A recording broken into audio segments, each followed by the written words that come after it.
Bonjour à tous, voilà, donc nous allons démarrer le chapitre suivant maintenant qui est relatif à l'étude des systèmes à plusieurs degrés de liberté. Donc, si tout se passe bien, vous avez déjà fait l'exercice sur la réponse libre du bâtiment, de manière à étudier les vibrations libres et à déterminer les coefficients d'amortissement dans chacun des modes. Donc, a priori, vous avez déjà vu sur base de cet exemple-là qu'une structure réelle possède 4 modes propres, enfin une structure à 4 degrés de liberté possède 4 modes propres, une structure à n degrés de liberté en possède en réalité n. C'est quelque chose que de toute façon vous imaginez bien, ou vous connaissez déjà bien depuis notre cours de stabilité. Alors donc l'objectif de cette partie ici du cours, mais ça va être de mettre un tout petit peu de formalisme sur tout ça et d'expliquer donc avec un formalisme mathématique comment faire pour modéliser les structures à plusieurs degrés de liberté, comment faire pour calculer et établir les fréquences propres et les modes propres. Vous expliquer que dans certains cas on peut faire des petits calculs simples à la main et de nouveau j'insiste souvent là-dessus, maintenant vous le savez bien, l'équivalence entre les domaines temporels et les domaines fréquentiels. Ok, donc je commence par une petite introduction globale qui va nous expliquer comment faire en réalité pour établir l'équation du mouvement. Alors donc quand on parle de système à plusieurs degrés de liberté, on écrit en anglais MDOF, Multi-Degree of Freedom Systems. En fait, on parle de structures qui peuvent être modélisées avec donc plusieurs degrés de liberté. Vous savez qu'un degré de liberté, puisque vous connaissez la méthode des déplacements et la méthode aux éléments finis, un degré de liberté, donc c'est une inconnue cinématique qui est choisie pour représenter la configuration déformée d'une structure.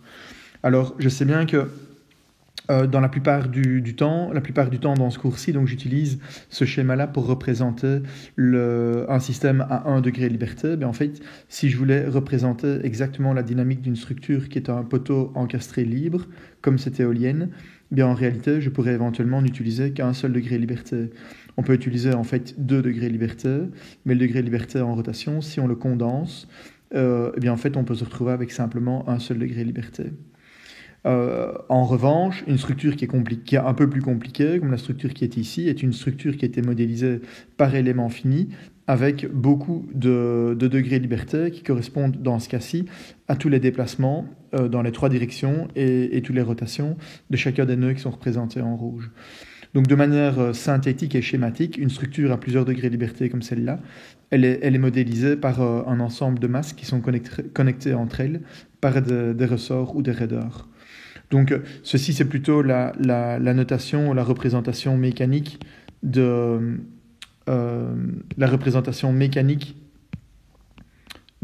système à plusieurs degrés de liberté, alors que dans le domaine du génie civil ou dans le domaine des éléments finis de manière plus générale, on va utiliser une représentation qui est plutôt celle-là.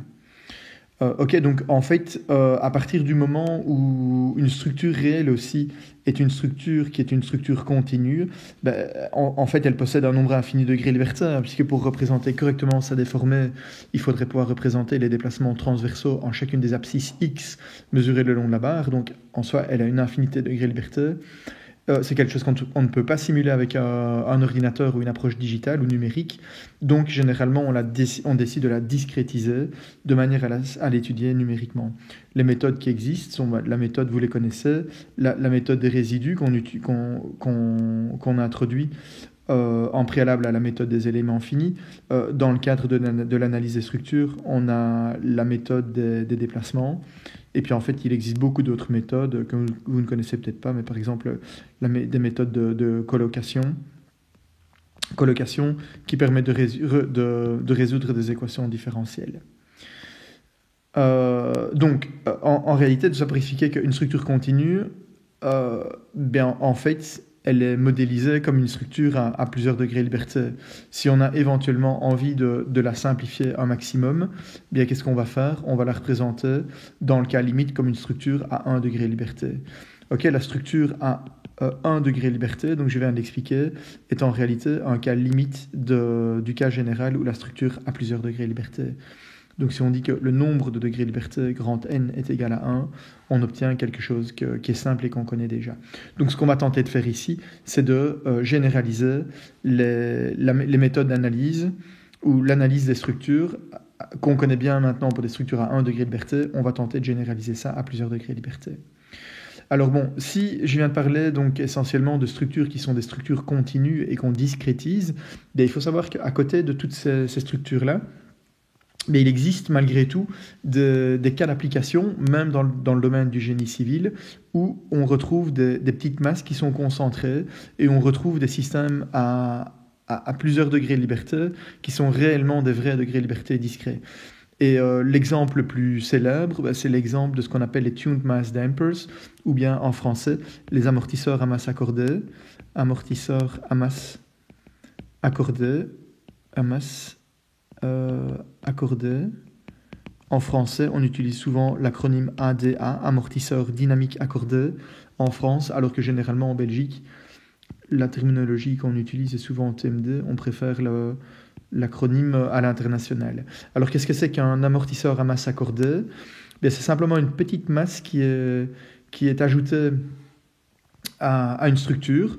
Vous voyez ici par exemple des plaques métalliques qui sont suspendues sur la face inférieure du plancher et qu'on utilise pour amortir le comportement du plancher.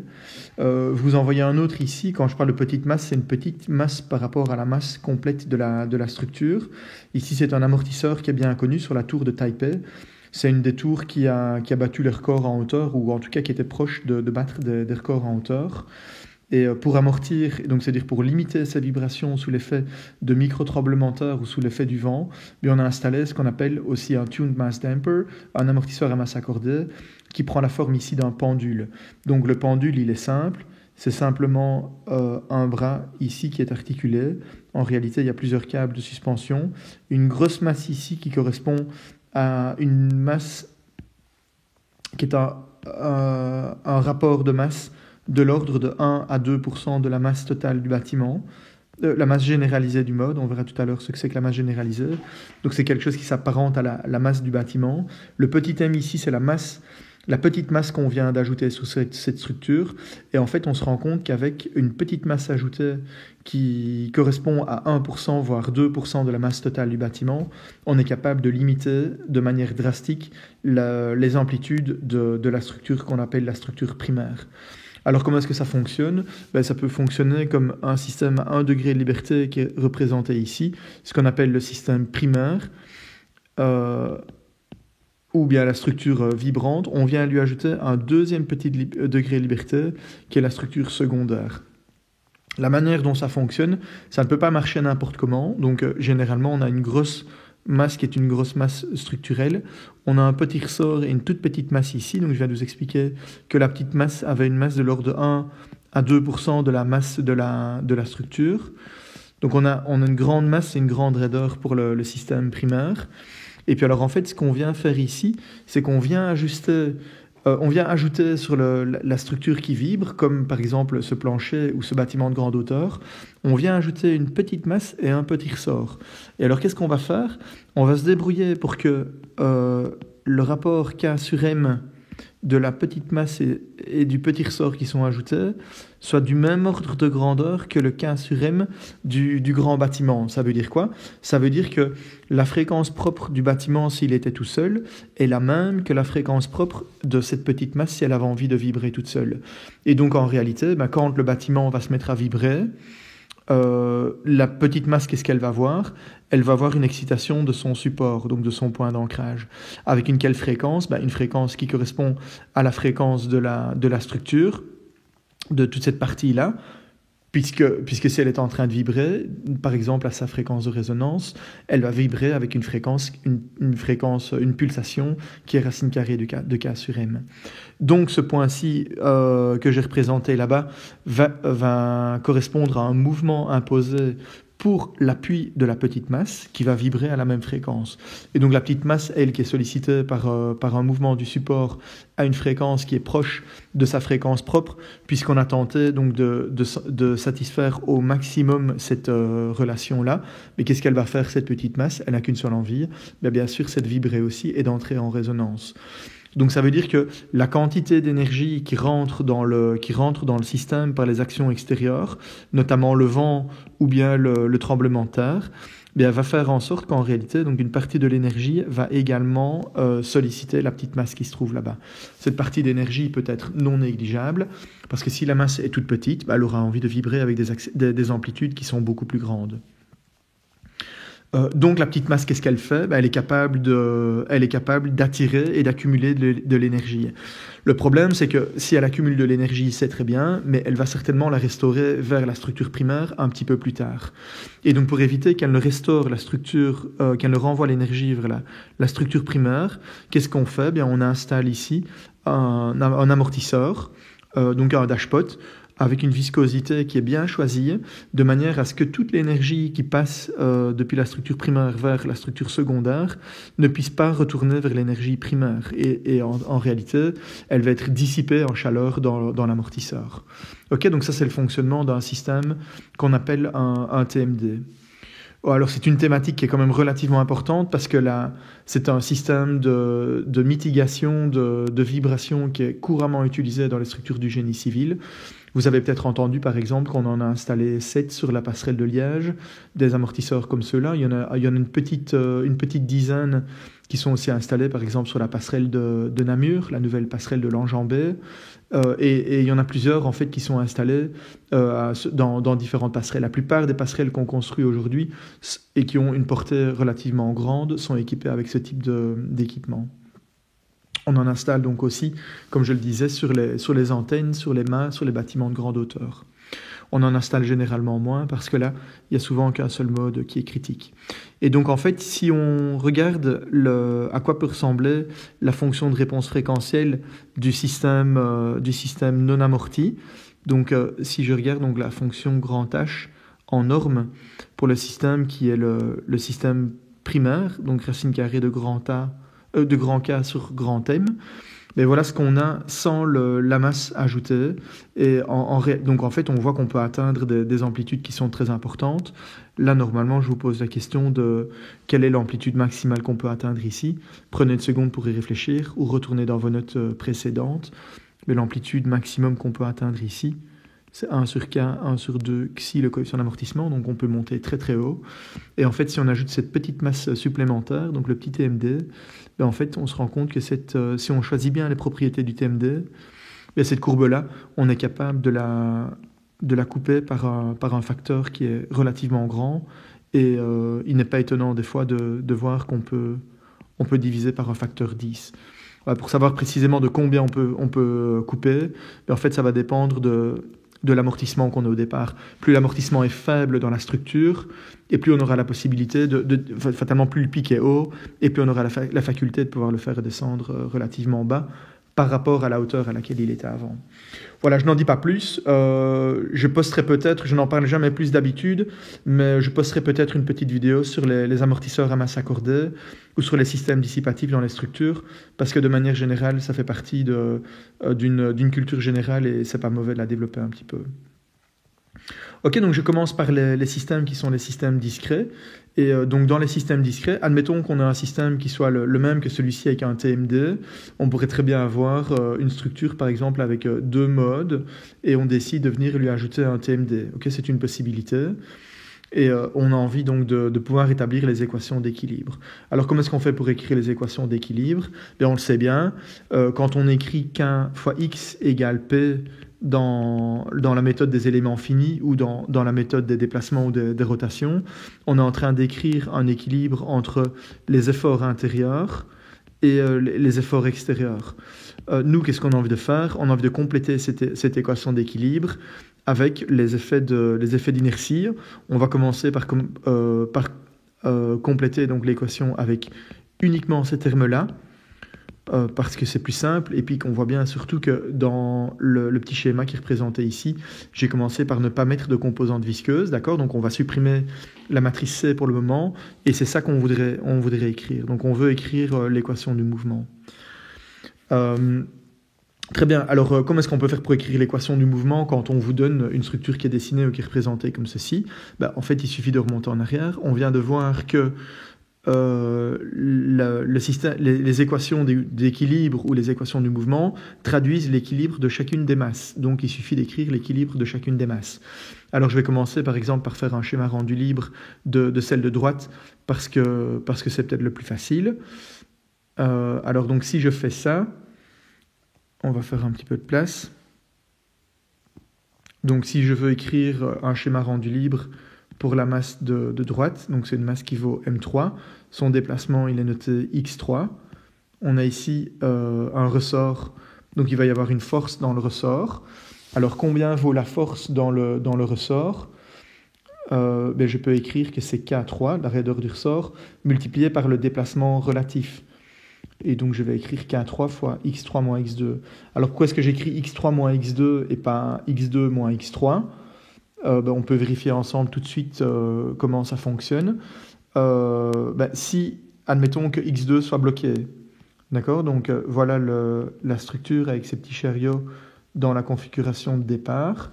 Je vais tracer la structure dans sa configuration déformée. Vous savez comment ça marche? Pour déterminer la raideur les éléments d'une matrice de raideur, on déplace chacun des degrés de liberté d'une quantité unitaire, donc les uns à la fois. Donc c'est ce que je fais ici. On comprend bien que si x3 est positif, d'accord, donc je viens d'imposer x3 et je viens de dire x2 est égal à 0, on comprend bien que si x3 est positif, le ressort aura envie de tirer sur la masse vers la gauche pour la ramener vers la gauche. Donc quand ici je définis la masse positivement vers la gauche, mais je la définis positivement en disant que c'est K3 fois x3 moins 0 moins x2. Donc pour généraliser. Et donc évidemment, vous avez bien compris pourquoi je mets x2. En soi, le raisonnement est tout à fait identique. J'aurais très bien pu dire, au lieu d'imposer un déplacement unitaire vers la droite de celle de la masse 3, je pourrais imposer un déplacement unitaire de celle de gauche. D'accord? Donc si je fais ça, j'impose un déplacement unitaire ici pendant que je garde l'autre intact. Mais que se passe-t-il? Là, on a un effort de compression, puisque fatalement, le degré de liberté de gauche va pousser sur le degré de liberté de droite. Et on voit bien que si on définit la charge positivement, comme j'ai décidé de la définir ici, on voit bien qu'on doit avoir une valeur négative. Donc c'est bien K3 fois 0 moins X2 dans ce cas-là. Ok, donc ça c'est pour le petit schéma rendu libre. Alors il nous manque une chose sur le schéma rendu libre, c'est l'accélération. Et l'accélération, en fait, si on regarde le principe de D'Alembert, elle s'oppose toujours au déplacement. Donc on va regarder dans quel sens on indique le déplacement positif. Et l'accélération, c'est moins la masse fois la force d'inertie, c'est moins la masse fois l'accélération, donc fois x3. Donc voilà, on a à peu près tout. On peut ajouter là-dessus, je ne l'ai pas encore ajouté, mais on peut ajouter là-dessus, disons, une sollicitation extérieure. Admettons qu'on ait un P3 de T, qui est la force appliquée sur le degré liberté 3. Voilà, ici P3 de T, qui est la force extérieure. On a la version la plus complète qu'on puisse imaginer pour ce petit système-là. Donc qu'est-ce qu'il faut faire ensuite? Il reste à écrire l'équilibre des forces. Donc si je les compte...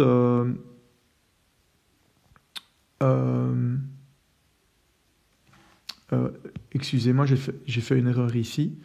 Évidemment, quand la force d'inertie, je la définis positivement dans le sens contraire à x3, évidemment, je dois omettre le signe moins, ou l'alternative serait été bien sûr de la définir dans le même sens que x3, mais en disant que c'est moins m3 x3 secondes. D'accord? Donc, je corrige le tir ici, et j'ai bien indiqué à gauche m3 x3 secondes. Je me rends compte de ça. Pourquoi? Parce que je vais écrire l'équilibre en comptant positivement toutes les forces vers la gauche.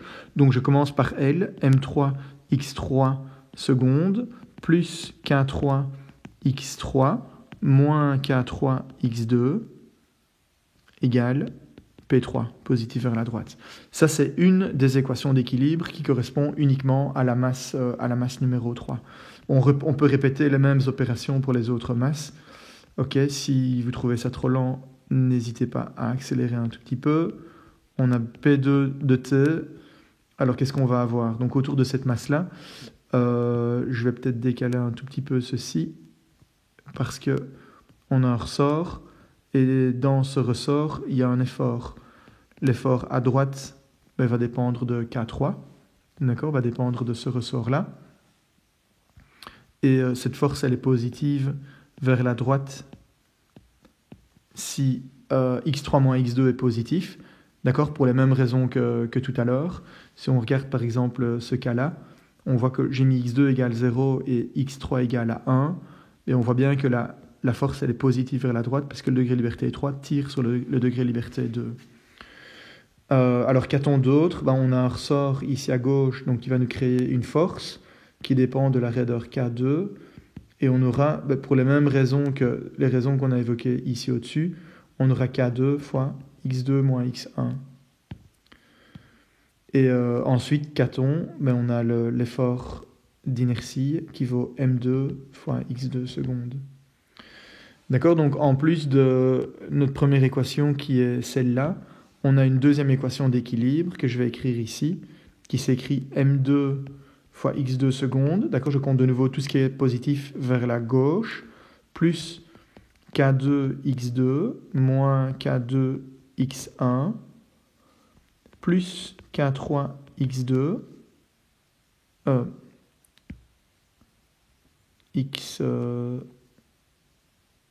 pardon, je compte positif tout ce qui va vers la gauche. Donc j'écris d'abord moins k3 x3 et puis plus k3 x2. Et tout ça est égal à P2, la sollicitation qui est éventuellement appliquée sur le degré de liberté 2. En remettant les termes similaires ensemble, qu'est-ce qu'on a? On va avoir K2 plus K3 fois x2 moins K2 plus K3 x3 égale P2. Et on vient d'obtenir ainsi l'équation d'équilibre qui gouverne donc l'équilibre de la masse centrale. On peut faire la même chose pour la masse de gauche, je ne vais pas le répéter, mais si on fait ça pour chacune des masses, eh bien en fait on obtient les équations d'équilibre qui s'écrivent sous cette forme-là. Je les ai juste écrites en mettant tout le monde dans le même membre, mais vous voyez que si vous mettez le P1, P2, P3 au membre de droite, et puis que vous changez tout de signe, vous obtenez exactement les équations que je viens de développer.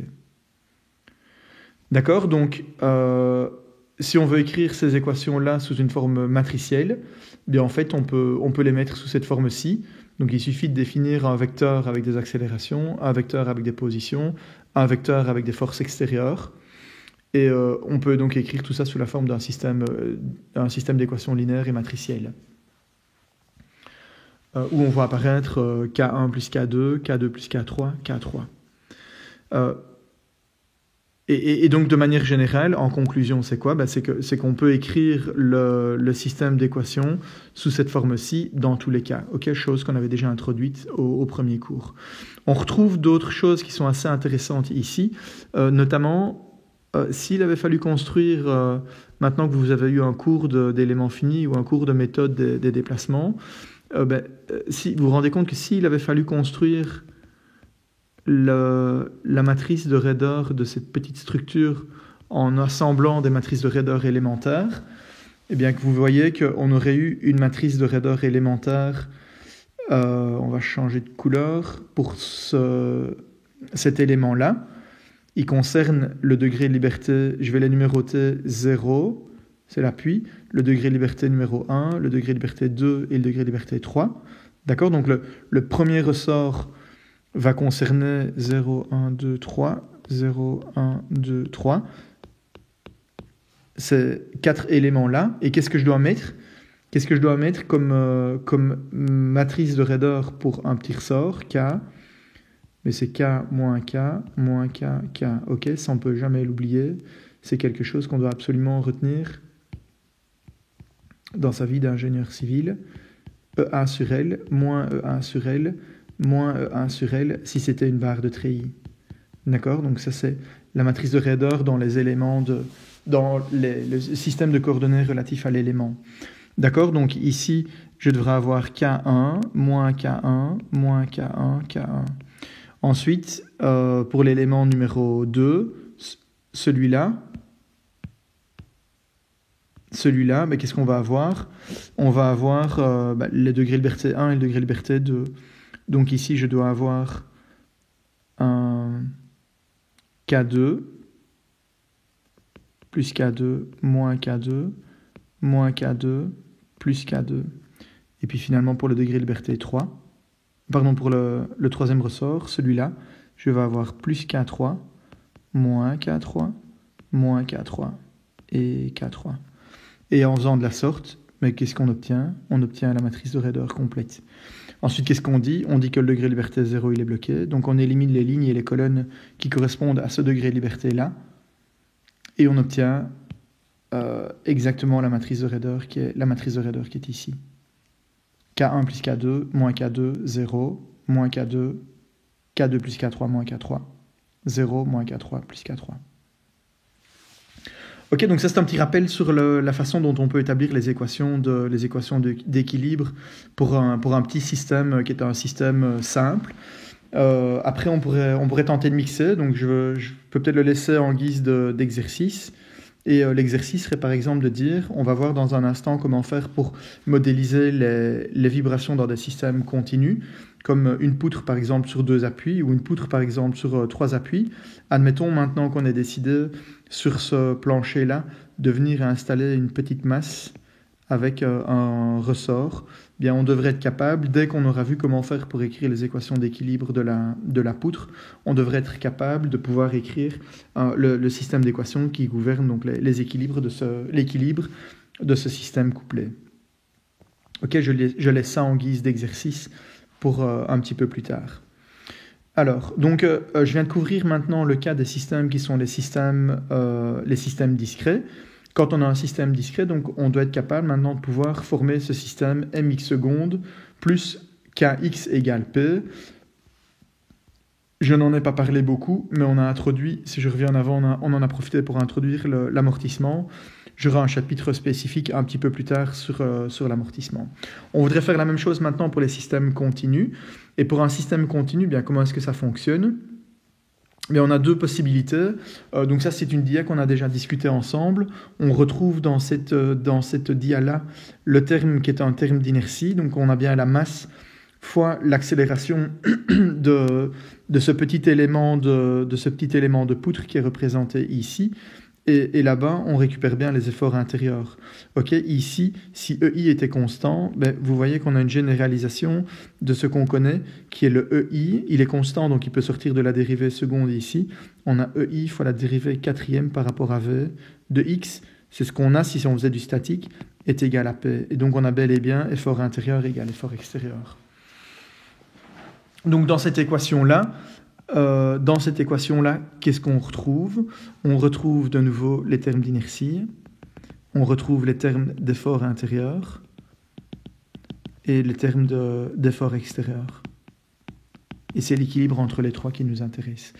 L'origine de cette équation-là, je ne vais pas vous le rappeler, mais elle provient donc d'un équilibre local. Il suffit de prendre une petite tranche de matériaux, d'écrire son équilibre local comme ceci. Et une fois qu'on a écrit l'équilibre local et qu'on a considéré cette relation-là qui relie donc l'effort tranchant au moment, qui est bien connu, qui provient des hypothèses de Bernoulli, et qu'on a considéré que l'effort d'inertie s'exprimait comme une masse fois une accélération, eh bien on arrive à cette équation différentielle. Alors on a 2 possibilités, soit on la résout, soit on la résout telle qu'elle et on essaie de trouver ce qu'on appelle les fonctions caractéristiques de cette équation-là, mais ce n'est pas spécialement le plus simple, sauf dans des cas vraiment, vraiment, vraiment faciles de conditions limites qui sont assez simples et abordables. Mais dans la plupart du temps, on a envie d'essayer de se défaire le plus vite possible de cette équation-là.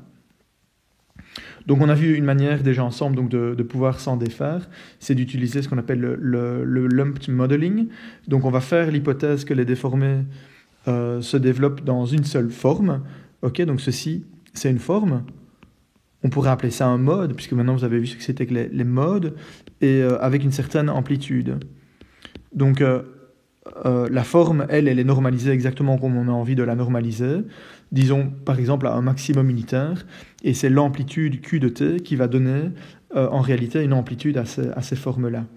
Alors, comment est-ce qu'on fait ? Il suffit de prendre donc, cette expression de V, il suffit de l'injecter dans l'équation du mouvement, ici en haut, et puis de projeter, donc c'est-à-dire de faire une intégrale de l'équation du mouvement qu'on aurait multipliée à gauche par phi x dx est égale au membre de droite, l'intégrale de phi de x fois p dx. D'accord, donc vous voyez qu'on n'a rien fait d'autre que de prendre l'équation du mouvement, substituer le V et puis faire cette opération-là. On voit que c'est une opération de projection. Hein. Ceci, ça correspond à une opération de projection d'un produit scalaire. Et en faisant ça, on obtient un petit système à 1 degré liberté. En fait, maintenant, ce qu'on voudrait faire, on voudrait faire la même chose, mais on voudrait faire la même chose, mais pour obtenir plusieurs degrés de liberté. Alors si on veut obtenir plusieurs degrés de liberté, je pense avoir déjà écrit au moins une fois au tableau, je le réécris ici, mais qu'est-ce qu'on peut faire? On peut dire non pas que V s'exprime comme une combinaison de une forme et une amplitude, mais on peut dire que V s'exprime comme une combinaison de deux formes et deux amplitudes. Voilà, comme ceci.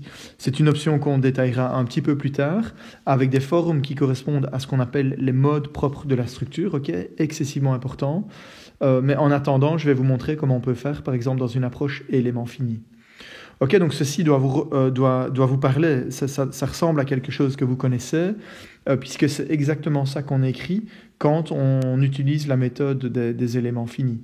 Et en deux mots, la méthode des éléments finis, elle dit quoi?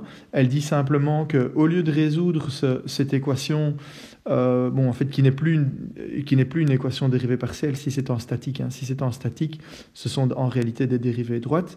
Déjà en statique, on n'a pas envie de résoudre cette équation ordinaire. On utilise l'hypothèse que v de x s'obtient comme une somme sur l'entièreté de la structure de fonctions d'interpolation multipliées par des connecteurs, donc des hi de x, qi, avec qi des scalaires et h des fonctions d'interpolation. En faisant cette hypothèse-là, faire votre cours d'éléments finis ou bien votre cours de méthode d'analyse des structures 1, où on a parlé de la méthode des déplacements, eh bien on est capable de transformer l'équilibre de la structure et de l'écrire sous cette forme-là. Eh bien en fait, c'est la même chose en dynamique. Si on généralise et qu'on dit que V de x et t s'exprime comme une somme de fonctions d'interpolation qui sont exactement les mêmes, il n'y a pas de raison qu'elles changent par rapport à ce qu'on connaît en statique, et de connecteurs qui sont des amplitudes, on prend ça, on substitue dans l'équation du mouvement en continu, et qu'est-ce qu'on obtient? On obtient l'équation du mouvement discrète. Et voilà l'équation qu'on a. Donc, pour faire simple, la matrice de Raeder qui apparaît là-bas ou qui apparaît là-bas, c'est effectivement exactement la même matrice de Raeder. C'est pas parce qu'on fait de la dynamique que la matrice de Raeder doit changer. Et elle est développée exactement de la même façon que ce que vous avez fait en élément fini. Donc la seule particularité, la seule chose que vous ne connaissez pas encore ici, c'est comment établir cette matrice de masse. Voilà, donc je vais détailler un tout petit peu plus cette opération-là. Et puis on aura vu dans tous les cas de figure comment faire pour établir l'équation du mouvement. Donc, avec la méthode des déplacements, je me répète, ou bien la méthode des éléments finis, l'équation d'équilibre d'une structure s'écrit sous cette forme-là, où Kij représente la réaction de degré de liberté I sous un déplacement unitaire au degré de liberté J, pendant que tous les autres degrés de liberté sont bloqués. Et PI, c'est quoi? Ça représente les forces énergétiquement équivalentes qui sont appliquées au degré de liberté I. On peut les calculer de cette manière-là. J'utilise ici psi pour représenter les fonctions d'interpolation que vous avez notées, je pense, HI, dans un cours d'éléments finis. Et donc on sait bien que pour modifier l'équation différentielle, qui est l'équation différentielle de la poutre, celle-ci vers sa version discrète, et bien en fait les éléments de la matrice de Raeder K s'obtiennent en faisant psi seconde et psi seconde fois le EI qui éventuellement peut dépendre de x. Et les éléments du vecteur des charges énergétiquement équivalentes se fait en projetant le P sur psi i. Exemple, si on prend simplement les déformations en flexion d'une poutre, les 4 fonctions d'interpolation qu'on utilise sont les 4 fonctions cubiques ici qui correspondent au premier polynôme de Hermite, et les formes des fonctions d'interpolation qu'on a sont celles qui sont représentées à gauche. Donc, vous voyez que pour psi 1, on impose un déplacement unitaire de ce déplacement de ce degré de liberté-là, alors que le degré de liberté ici est bloqué, donc pas de rotation, pas de déplacement ici et pas de rotation là-bas non plus. Donc on a un seul degré de liberté qui est égal à une valeur unitaire, alors que tous les autres degrés de liberté restent égaux à 0. Dans psi 2, c'est la même chose, mais c'est un autre degré de liberté qui a une valeur unitaire, alors qu'à gauche, le déplacement est nul, et là, le déplacement est nul, la pente reste nulle. Dans psi 4, c'est le déplacement qui est unitaire. Dans psi 3, et dans psi 4, c'est la rotation de nouveau qui est unitaire. Ok, donc les équations des déformés qu'on obtient là-bas sont représentées par les polynômes ici et ne sont rien d'autre en réalité que des fonctions d'interpolation. On peut regarder un autre exemple, parce que je sais que des fois ça paraît un peu bizarre de voir une interpolation comme celle-là, mais l'interpolation la plus simple que vous connaissez, c'est quoi? C'est l'interpolation linéaire, et c'est celle qu'on utilise pour une barre en traction. Donc si on prend une barre de treillis en traction comme ceci, on aurait 2 degrés de liberté, U1 et U2. Eh bien, si on veut regarder le déplacement axial de n'importe quel point qui se trouve ici à une abscisse X de l'extrémité de gauche, mais qu'est-ce qu'on va dire? On va dire que U à n'importe quelle abscisse X, ce sera U1 fois une première fonction d'interpolation, plus U2 fois une autre fonction d'interpolation. Et ces fonctions d'interpolation-là, comment est-ce qu'on fait pour les calculer? On impose U1 égale à 1 et on garde U2 égale à 0. Ça, c'est psi 1. Et ensuite, on impose U2 égale à 1. Ouais, je définis les valeurs positives vers le bas. On définit U2 égale à 1 et U1 égale 0. Ok, donc ça, c'est la fonction psi 1 de x. Et ça, c'est la fonction psi2 de x. Et effectivement, s'il fallait leur donner une équation, si x part de là, on voit que psi2 est égal à x sur L, et psi1 est égal à 1 moins x sur L. Et donc, l'interpolation, qui est l'interpolation que vous connaissez bien, si on vous demandait d'interpoler entre deux valeurs U0 et U1 et U2 ici, vous auriez fait quoi? Vous auriez dit, si je veux regarder une abscisse X, comment je dois interpoler? Je sais que c'est U1 fois 1 moins X sur L, donc la distance relative par rapport à l'autre extrémité, plus U2 fois X sur L, donc la distance relative par rapport à l'extrémité opposée, donc de celle de gauche. Et donc ça, c'est l'interpolation que vous connaissez, c'est l'interpolation linéaire. Et pourquoi est-ce qu'on utilise une interpolation linéaire? Tout simplement parce qu'on n'a que deux valeurs entre lesquelles on doit interpoler. Deux valeurs, donc j'utilise une interpolation de degré 1. 2 moins 1 égale 1. Ici, on voudrait interpoler entre trois valeurs. Donc si on veut connaître le déplacement v de x à n'importe quelle abscisse x mesurée le long de la poutre, qu'est-ce qu'on va faire?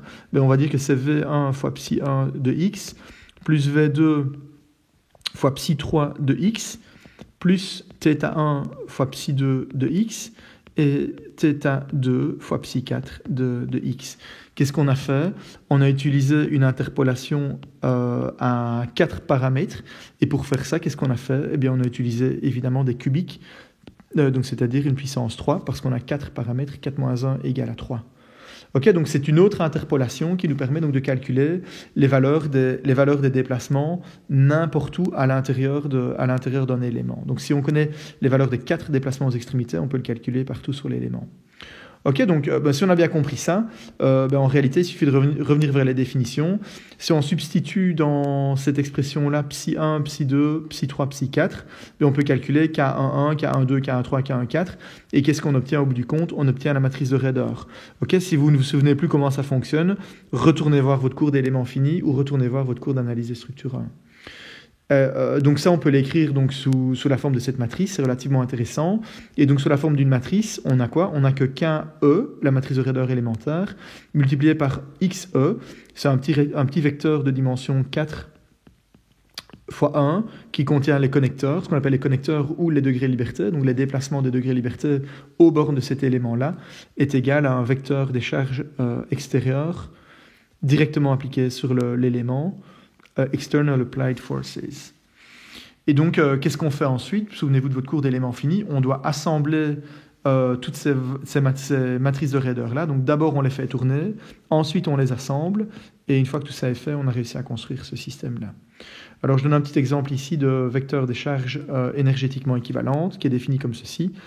Pour calculer les charges énergétiquement équivalentes, de nouveau, c'est ce qu'on fait d'habitude quand on répartit ou quand on fait une descente de charge. On doit faire une descente de charge de cette charge-là sur un élément, et donc on va retrouver quoi? Tout calcul fait, si on utilise psi1 et psi3 dans cette équation-là, on va obtenir PL demi, mais on va aussi obtenir PL carré sur 12 et moins PL carré sur 12, des valeurs qu'on connaît bien, ce sont les encastrements dans la poutre bi-encastrée, donc encastrée de chaque côté, soumise à une charge uniformément répartie. Ok, je peux laisser en guise d'exercice le même développement avec une charge qui serait appliquée à une certaine distance de l'extrémité de gauche.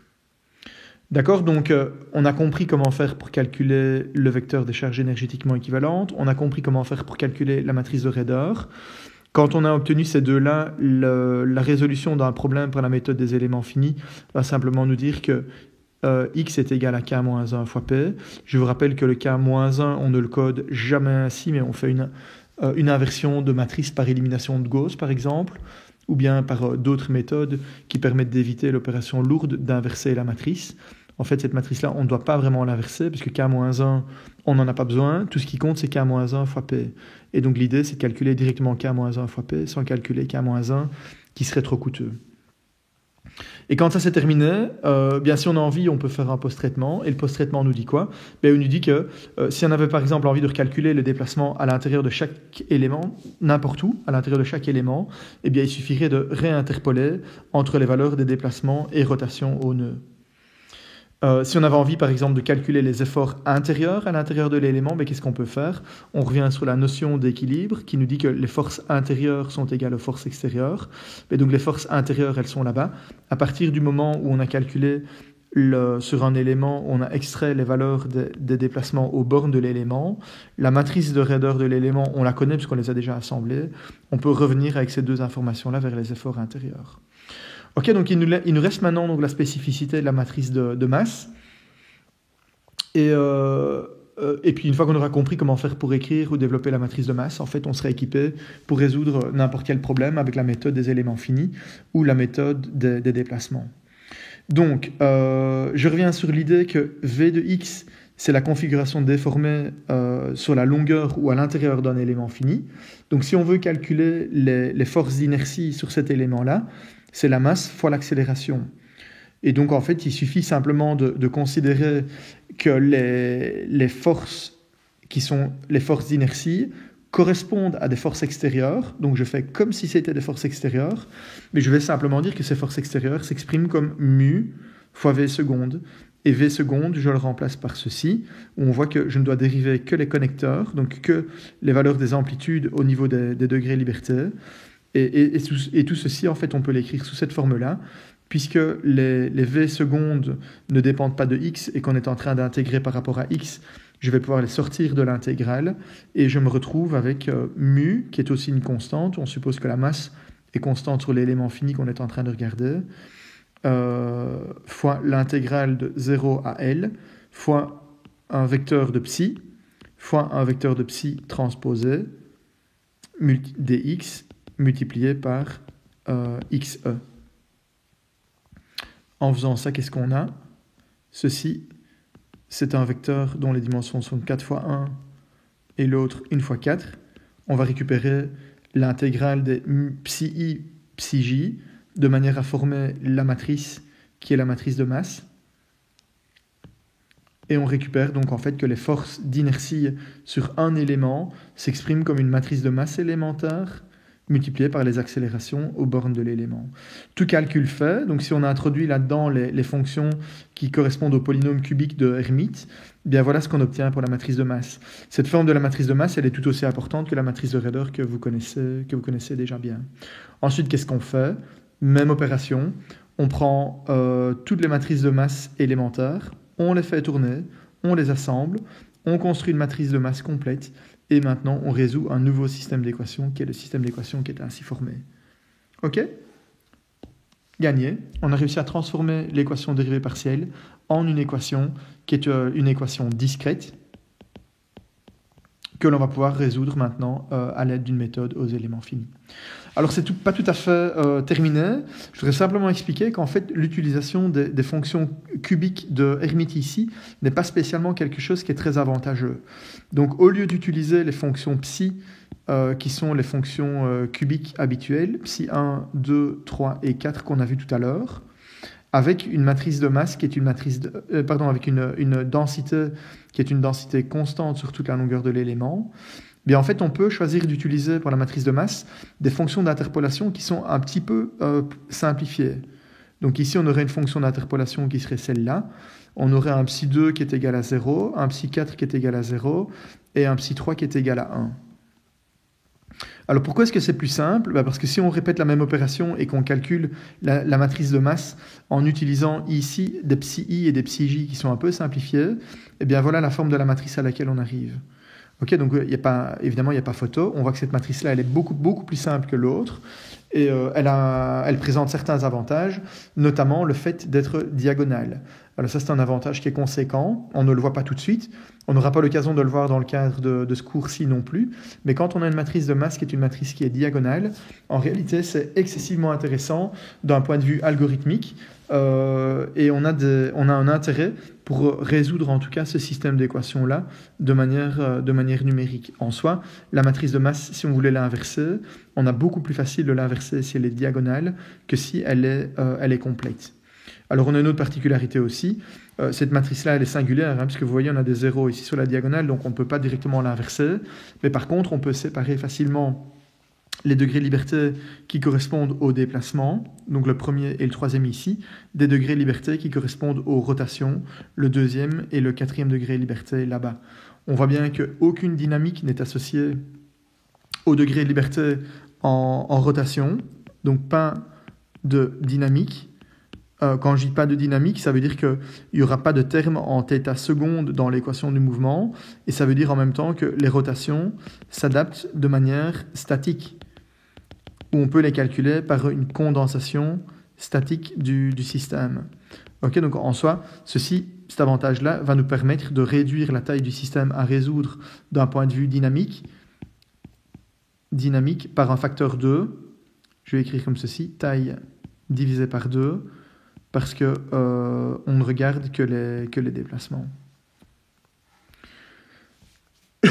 Voilà. Alors, pour être tout à fait complet, j'ai envie de dire, on pourrait répéter la même opération avec les forces d'amortissement. Et les forces d'amortissement, on peut les exprimer de la même manière. On les exprimerait comme ceci, où on introduit un vecteur avec les dérivés par rapport au temps des différents connecteurs. Je passe les détails, et si on veut faire ça, qu'est-ce qu'on obtient ? On obtient une matrice de viscosité élémentaire. On obtient la matrice avec les vitesses aux bornes de l'élément, et on obtient au total, au membre de droite, les forces d'amortissement. Alors ça fonctionne, mais le problème c'est que l'amortissement dans les structures c'est pas tout à fait ça. Souvenez-vous, je vous ai expliqué que l'amortissement dans les structures, il provient généralement de ce qu'on appelle l'amortissement inhérent ou interne, qui provient directement du matériau et des dissipations qu'on peut avoir à différents endroits dans la structure, dans des boulons, dans des appuis, dans des raccords. C'est de l'énergie qui passe à travers les fondations, etc. Sur celle-là, généralement, on a très très peu d'informations, et l'information qui nous manquerait, évidemment, pour pouvoir représenter ce type de modèle qui est là au-dessus, c'est la valeur de la viscosité. On peut parler de la viscosité d'un matériau comme un élastomère, mais on ne parle évidemment pas de la viscosité de l'acier à température ambiante. D'accord ? Pourtant, les structures en acier sont dissipatives à cause de frictions par-ci, par-là. Et donc, ce qu'on aurait plutôt tendance à dire, c'est de trouver un modèle simple qui va nous permettre de modéliser ces dissipations d'énergie qui existent par friction à l'aide de dissipations visqueuses. D'accord ? Donc, ce modèle qui est le modèle ici au-dessus, c'est un modèle qu'on n'utilise absolument pas pour représenter l'amortissement inhérent ou l'amortissement du matériau. Un deuxième amortissement qui peut exister, c'est l'amortissement qui est utilisé dans les TMD, comme ceux dont je vous ai parlé tout à l'heure, parce qu'on utilise des dashpots. Tout ce qui est dashpot, si on introduit un dashpot, on peut mettre aussi des amortisseurs volontairement dans des structures. On fait ça parfois pour réduire les réponses des bâtiments en cas de tremblement de terre. Bien, si on fait ça, généralement, on connaît précisément la viscosité du dashpot. Et si on connaît précisément la viscosité du dashpot, alors ce modèle-là fonctionne très très bien.